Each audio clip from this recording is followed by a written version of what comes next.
Olá, meu nome é Fabiano Santos e sou professor da disciplina de Currículo e Educação. Em nosso último encontro, discutimos sobre as teorias não críticas em currículo.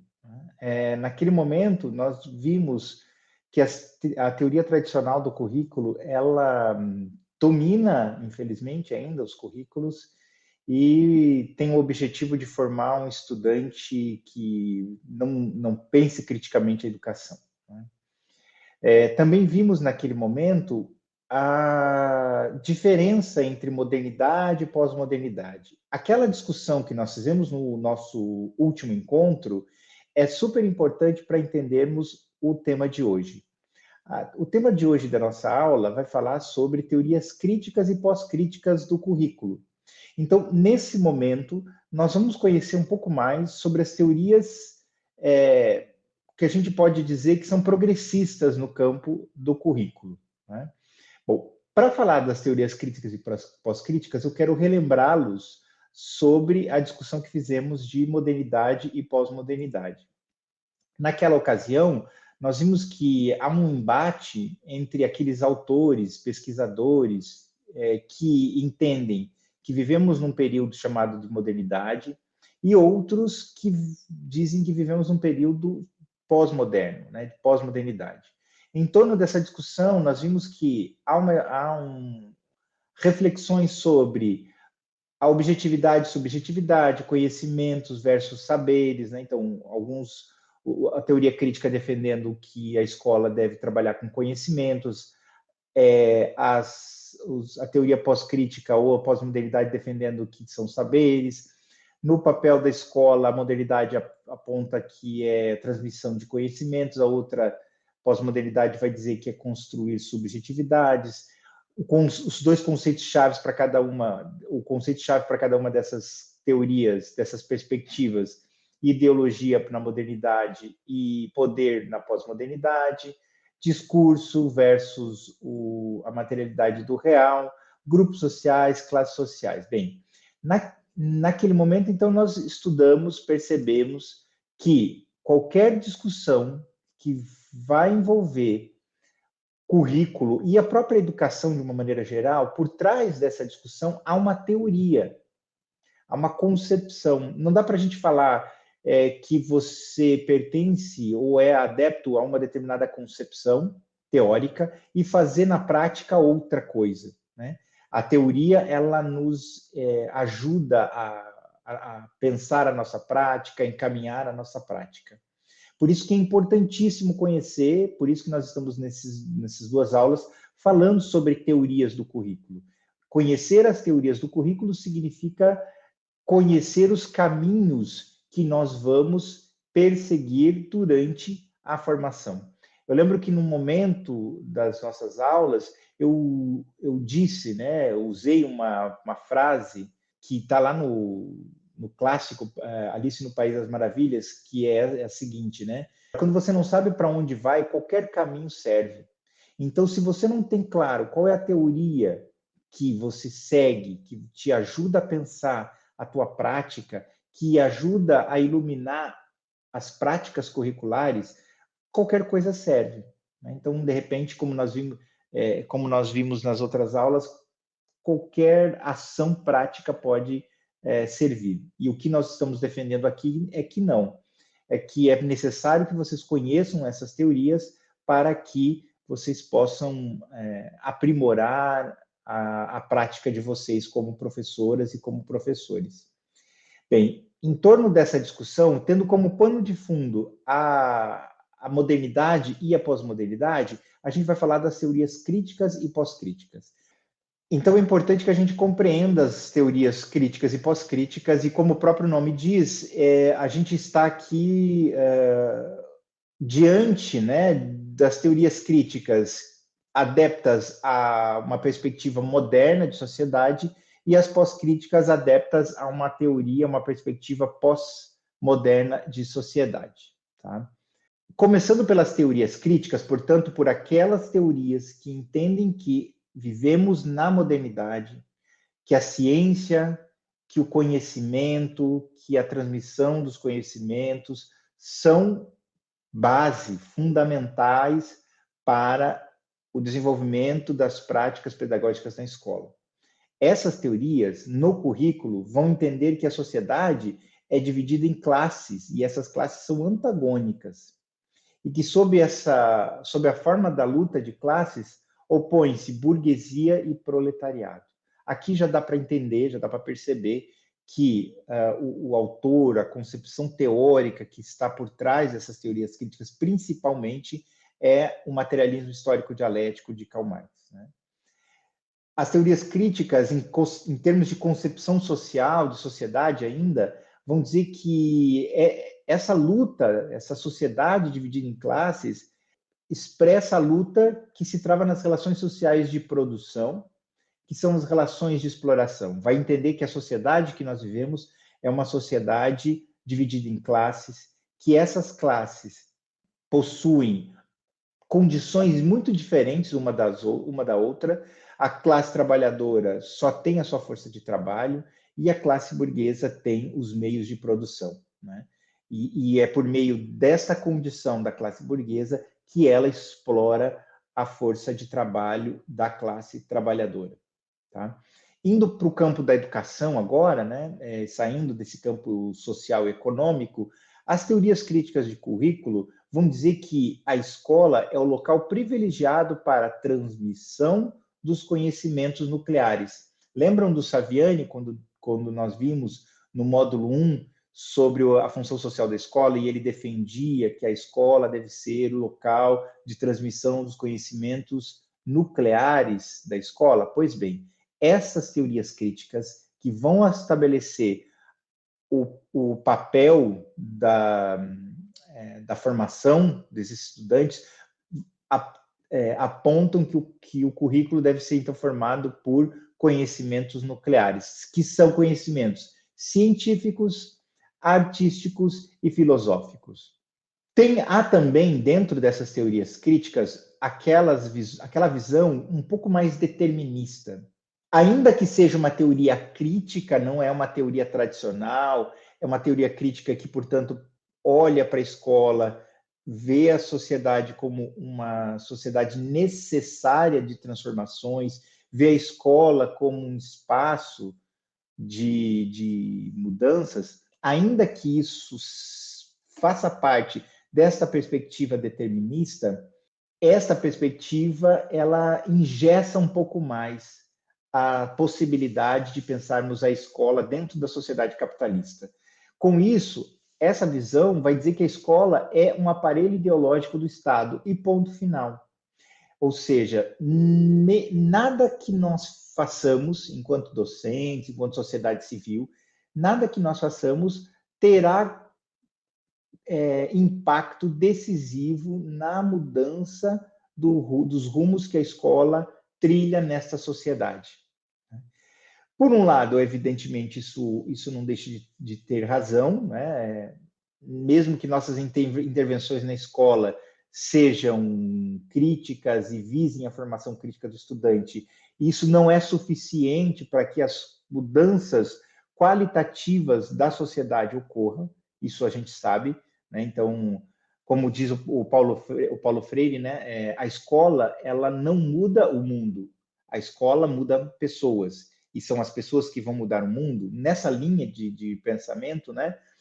Então, eles têm razão, essa perspectiva determinista. O que peca essa perspectiva determinista é dizer que não há nenhum tipo de possibilidade de intervenção, de luta por uma contra-hegemonia dentro da escola. É como se, então, nós tivéssemos que cruzar os nossos braços e aguardar para que as coisas mudassem de forma quase que espontânea, né? E não é assim que a gente tem entendido a potencialidade das nossas intervenções na escola. Nessa teoria crítica, ela olha para a escola e olha para o currículo como uma instituição e uma ferramenta que prepara o estudante para o trabalho no capitalismo. Tem uma autora chamada Cássia Quenzer, e ela diz que existe na escola, na escola capitalista, uma dualidade estrutural. Existe a escola dos pobres e existe a escola para os ricos. Na escola para os pobres, o objetivo é oferecer o mínimo de conhecimentos necessários para que este estudante possa agir de forma produtiva na sociedade, no mercado de trabalho. Enquanto que a escola da burguesia, dos ricos, vai formar essas pessoas, esses estudantes, para que continuem sendo dirigentes. Portanto, os conhecimentos artísticos, científicos e filosóficos mais desenvolvidos são oferecidos nessa escola. Tá? E aí a teoria crítica vai apontar essa dualidade e vai dizer, olha, nós temos que, nessas atividades nucleares, oferecer os conteúdos e conhecimentos que são oferecidos lá na escola do rico. Porque é com essas ferramentas que nós vamos possibilitar o estudante a ter ferramentas para olhar a sociedade e intervir nela de forma ativa, protagonista e crítica. A escola, na perspectiva da teoria crítica, é condicionada pelos aspectos sociais, políticos e culturais, mas, contraditoriamente, existe nela um espaço que aponta a possibilidade de transformação social, como eu havia dito. Há, sim, determinações nessa escola, né? Não há como negar, é uma escola que, por exemplo, o empresariado assume um papel importante na definição dos conteúdos que vão ser transmitidos nessa escola e não assumem esse protagonismo de forma ocasional, assumem de forma intencional, porque a eles interessa que seja perpetuada essa forma de educação voltada para o mercado de trabalho, né? Mas, contraditoriamente, nós estamos ali, como professoras, como professores, atuando, lutando para que essa escola forme de uma outra perspectiva, dentro de uma outra perspectiva. Na teoria crítica, tem um conceito muito interessante que é desenvolvido principalmente pelo Michael Apple, que é a ideia de currículo oculto, né? Tem um pouco de diferença aí do que o Saviani apontava lá quando a gente discutia, mas vale a pena que vocês compreenderem, porque vocês provavelmente vão ouvir muito sobre conteúdo, sobre o currículo oculto. Nessa visão crítica sobre currículo, diz que tudo que se desenvolve na escola, ainda que não seja curricular tradicional, né, que não esteja prescrito no currículo, pode ser consideradas atividades curriculares. Então, uma exposição no mural da escola que discuta um tema polêmico, que faça os estudantes olhar, pensar, ou não, que reforce uma visão pouco progressista. Isso é currículo, porque isso está ajudando, auxiliando, de uma maneira direta e indireta, formar os estudantes numa concepção de mundo, de sociedade e de educação também. Tá? Como conjunto das atividades nucleares da escola, a recuperação da especificidade da função social da escola e do papel do conteúdo historicamente produzido e construído pelo conjunto da humanidade. O currículo é visto como dessa maneira na perspectiva crítica de currículo, né? É importante, então, que a gente retome a função social da escola, que a gente compreenda, enquanto docentes, qual é o nosso papel e qual é o papel da escola, porque aí, quando a gente tem dimensão dessas duas questões, a gente consegue olhar o currículo, a gente consegue fazer intervenções críticas e importantes. Uma das grandes,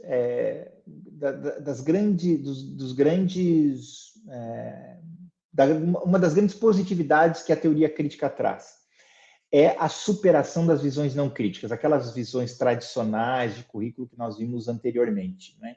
Então, a teoria crítica, historicamente, né, do ponto de vista histórico, ela olha para o que vinha sendo considerado currículo e diz: não é suficiente isso que vocês estão considerando como currículo. É preciso avançar, é preciso trazer conteúdos diferenciados, é preciso olhar a sociedade interferindo neste currículo. Ele não é um instrumento neutro, ele está inserido numa sociedade. E se nós não entendermos isso, nós corremos o risco de fazer uma formação tecnicista, pragmática, alienada do estudante, né? reproduzindo a sociedade, numa visão, portanto, reprodutivista de educação. Então, a teoria crítica vai dizer a ação educativa, a atividade educativa, pressupõe a articulação entre o ato político e o ato pedagógico. São indissociáveis. Na teoria crítica, a ideia de política como a ação, como intervenção, como tomada de posições, tentando resgatar a ideia de política dos gregos, né? E muito distorcida nos tempos de hoje, confundindo-se muito com política partidária, que não tem nada a ver com isso. Não tem, é impossível que nós sejamos apolíticos. Seres humanos, seres sociais são políticos, porque tomam decisões, agem de forma intencional. Mesmo que você diga que você não se mete ou não se envolve com política, este ato é um ato político de se colocar, aspas, neutro na relação. Né? E aí, então, não tem como a gente dissociar esse posicionamento, essas crenças que os professores, que as pessoas têm, do ato pedagógico. Quando a gente tem essa dimensão, a gente se afasta demais das teorias não críticas ou tradicionais, crítico-reprodutivistas do currículo. Porque quando a gente olha para o ato pedagógico e vê nele interferências da sociedade, a gente consegue, então, olhar de uma forma mais abrangente para todo esse processo. Importante retomar, antes de ir para a perspectiva pós-crítica, retomar que, na perspectiva crítica de currículo, há nela um grande avanço em relação às teorias não críticas, porque consideram a atividade pedagógica como uma atividade política inserida numa sociedade, colocam sobre a educação um papel importante na formação crítica do estudante. Não é então somente uma formação pragmática. O estudante não é visto aqui como um receptáculo vazio que vai sendo depositado conteúdo, indo lá no Paulo Freire novamente como uma educação bancária. Não é uma educação bancária que o professor vai lá e deposita conhecimento como se o estudante não tivesse nada. Considera-se todas as experiências que o estudante tem, né? Mas aí, importante, não se mantém nesses conhecimentos, procura-se avançar sobre esses conhecimentos cotidianos que o estudante traz consigo e avançando, apresentando, portanto, uma visão mais científica, cultural, filosófica e artística de conhecimento. Tá? Então, a teoria crítica de currículo ela é importante por isso. Também é importante, retomando, porque ela nos apresenta a escola como uma instituição primordial para a transmissão de conhecimentos. E olha o currículo como um local em que as atividades, os conteúdos nucleares devem ser desenvolvidos. Tudo bem? Bom, indo para as teorias pós-críticas, nós vamos perceber algumas diferenças, né? Importantes diferenças, inclusive, porque parte de e aí eu lembro vocês, modernidade, pós-modernidade, aqui parte-se de uma perspectiva pós-moderna. E aí, gente, o ponto de partida interfere muito no meio, no processo de toda essa questão do currículo. Né? Então, os teóricos que defendem a teoria pós-crítica de currículo concebem que nós estamos vivendo na época pós-moderna. Subjetividade, formação da subjetividade, o discurso, não é a ciência, é a formação mais cultural, né? Não podemos dizer, em uma teoria pós-crítica, por exemplo, mas em um conjunto variado de perspectivas abrangendo uma diversidade de campos políticos, estéticos, epistemológicos, tem como referência uma oposição ou transição entre modernidade e a pós-modernidade. Então, a gente olha, consegue olhar, consegue compreender as teorias pós-críticas como uma espécie de transição entre uma visão crítica e uma visão não crítica de currículo, né? Incorpora algumas questões importantes das teorias críticas do currículo e busca avançar em outras, como nós vamos ver daqui em diante. As teorias pós-críticas questionam os princípios, os pressupostos do pensamento social e político estabelecidos a partir do iluminismo. Lembrem que o iluminismo foi aquele movimento na sociedade, logo no final do período medieval, início do período moderno, em que a ciência ganha uma centralidade muito grande. O próprio nome diz iluminismo, de iluminar, né? O período das trevas, e o responsável, ou a responsável, ou o responsável por fazer isso, eram os conhecimentos científicos, né? Então, a teoria pós-crítica fala assim, olha, aquela visão crítica de ciência iluminista não serve para nós, porque, segundo eles, esta visão acaba caindo numa armadilha, que relegar à ciência uma explicação quase que totalizadora da realidade, né? Que é a crítica que se fazia no iluminismo à religião, que a religião explicava tudo. Os pós-críticos, a teoria pós-crítica diz, parece que a ciência explica tudo. Não, a ciência não tem o poder explicativo de todos os fenômenos sociais, é isso que eles vão dizer. Bom, rompem com uma lógica positivista, tecnocrática, racionalista, né? Razão, lembra? Razão e não razão, ou razão e subjetividade, não razão, razão e subjetividade, lembra que a gente viu no último encontro? Pois bem, aqui a teoria pós-crítica vai dizer essa ideia de racionalidade, que tudo se explica pela razão, que há uma verdade absoluta nas coisas, que não, né? Eles vão dizer, o discurso estrutura uma realidade. Eu vou propondo explicações e essas explicações vão se tornando verdades. Então, não há uma verdade racional sobre as coisas, mas existem discursos distintos sobre a verdade.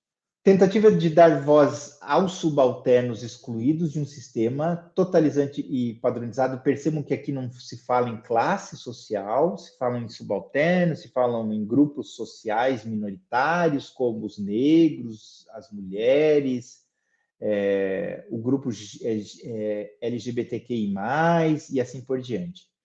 Então, como eu falei, supera uma visão absolutista de verdade, e tem uma primazia no discurso, como eu disse antes. O discurso é que estrutura a realidade, ela que explica a concreticidade da sociedade.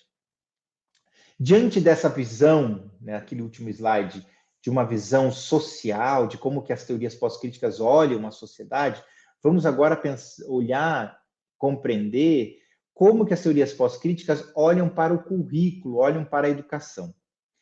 O currículo é visto de uma perspectiva multiculturalista, que significa superação das verdades totalizantes. Numa visão multiculturalista de currículo, é fundamental as discussões sobre gênero, sobre sexualidade, né?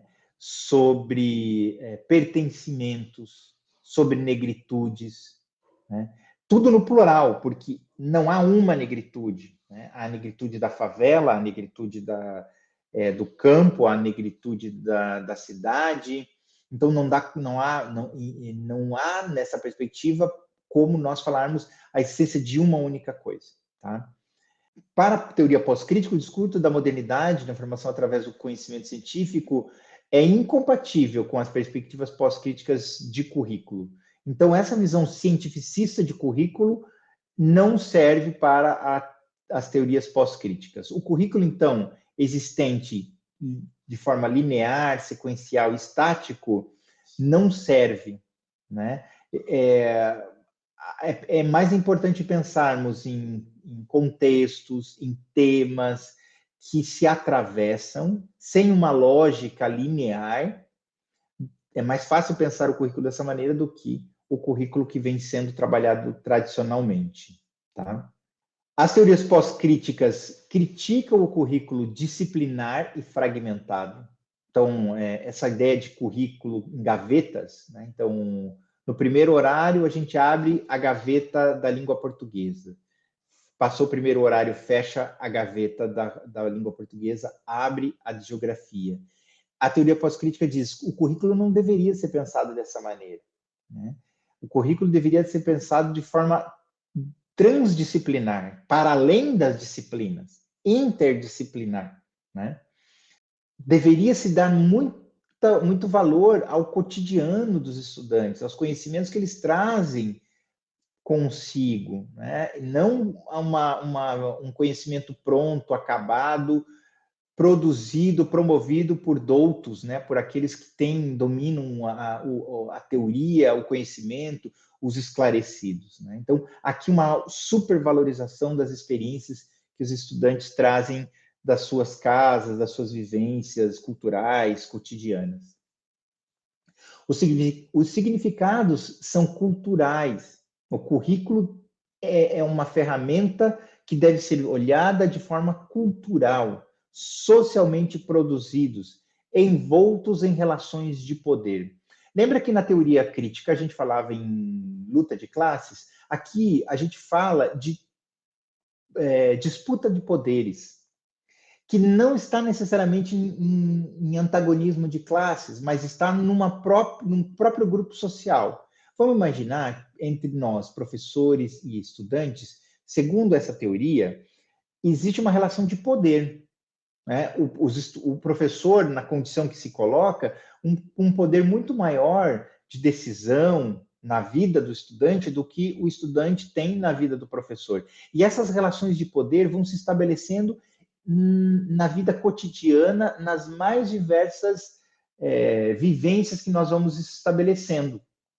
E isso também acontece no currículo. Por exemplo, língua portuguesa e matemática como disciplinas consideradas muito mais importantes, portanto, tendo um poder muito maior na formação dos estudantes do que outras disciplinas. E aí, claro, a gente sabe por quê. Porque para a sociedade é muito importante que os estudantes saibam ler, escrever e fazer conta, minimamente. Né? Nas teorias pós-críticas, há uma tentativa de desconstruir binarismos que constituem o conhecimento como macho, fêmea, branco, negro, científico, não científico. Né? O currículo ele é o resultado da produção de discursos que nós fazemos sobre as áreas do conhecimento de matemática, de língua portuguesa. Portanto, não é algo rígido, não é algo determinado, é algo que é mais fluido. Por isso a ideia de transdisciplinaridade, pensar com o currículo para além de disciplinas. Existem experiências, por exemplo, trabalhar com projetos, né? Várias escolas e algumas redes trabalham com projetos. Trabalhar com projetos nada mais é do que pensar um currículo dentro de uma perspectiva pós-crítica, porque rompe com a ideia de disciplina, estabelece dentro de um projeto conhecimentos, discursos que estão originados de diversas áreas do conhecimento, diversas disciplinas do conhecimento. Tá? Não toma a realidade tal como ela é, e sim como dizem os discursos. Então, há uma representação do que é a realidade, e não a própria realidade em si. Então, a realidade não pode ser concebida fora dos processos linguísticos de significação, ou seja, qual é o meu significado, qual é a minha interpretação e como a minha interpretação se coloca nas relações de poder. Tá?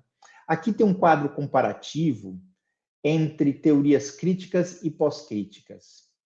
Nas teorias críticas, tem a ideia de conceitos e conhecimentos históricos e científicos, concepção e teoria de currículo, conceitos como trabalho, materialidade, objetividade, realidade, classes sociais, emancipação e libertação, desigualdade social, currículo como resistência, currículo oculto, definição do que e por que se ensina e noção de sujeito. Do outro lado, as teorias pós-críticas apontam o fim das metanarrativas, que é justamente o que dá sustentação teórica para as teorias críticas, defendem o hibridismo curricular, currículo como discurso, como representações, defendem o lugar da cultura, da identidade, da subjetividade, do discurso, dos grupos sociais, da discussão de gênero, sexualidade, representação e incertezas, do multiculturalismo, do currículo como construção de identidades, relativismo, compreensão do para quem se constrói o currículo e formação de identidades. Tá? Com isso, aqui estão as referências que a gente usou para trabalhar na aula de hoje de vocês. Com isso, a gente encerra esse módulo que a gente discutiu as teorias curriculares. Vimos que não é possível falar de teoria de currículo sem falar das teorias educacionais. Nós vimos no último encontro nosso, teorias educacionais. Vimos também, portanto, como resumo desse módulo, que as nossas práticas devem sempre estar iluminadas, devem sempre estar embebidas de uma teoria. Então, não tem como a gente falar de uma prática cotidiana, prática pedagógica docente, sem por trás dela ter claro qual é a minha concepção teórica, mesmo que seja para negar tudo que tem sido feito na escola. Bem, com isso nós terminamos esse módulo, espero que vocês tenham aproveitado e até uma próxima.